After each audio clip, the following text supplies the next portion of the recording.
All Parties Hurriyat Conference Vice Chairman Ghulam Ahmad Gulzar has said that Kashmir is an internationally recognized disputed territory and holding of G20 event in this disputed territory is flagrant violation of the United Nations Charter and international law.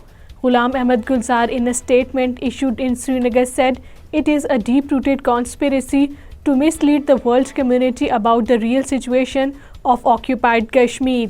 Political experts and analysts have said that the territory is witnessing an upsurge in cordon and search operations and harassment. The political experts and analysts, in their interviews and statements in Srinagar, deplored that draconian laws such as Public Safety Act and Unlawful Activities Prevention Act are being employed for arbitrary detentions of innocent persons, mostly youth, in the occupied territory.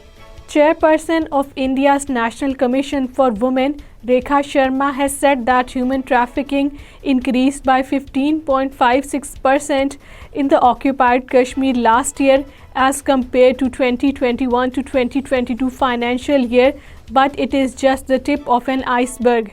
Rekha Sharma, in a media interview ahead of the anti-human trafficking workshop organized by the NCW here, said, "In the last few years, we have seen in Kashmir also that women are getting targeted.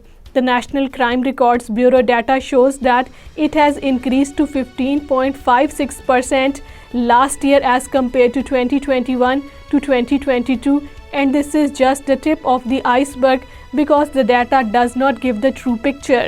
Srinagar-Kargil highway was closed due to fresh snowfall, while the vehicular movement has been badly affected due to breakdown of a big trailer truck on the Jammu-Srinagar highway today. Srinagar-Sonamar-Gomri road, which connects the Ladakh to the Kashmir Valley, has been closed for traffic due to fresh snowfall, the authorities said.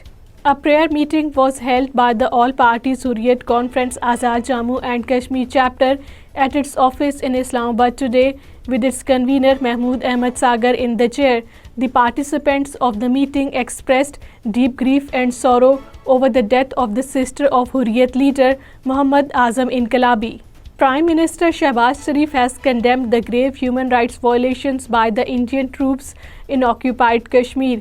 Prime Minister Mohammad Shehbaz Sharif was addressing the passing out parade of cadets at the Pakistan Air Force Asghar Khan Academy in Rasalpur today.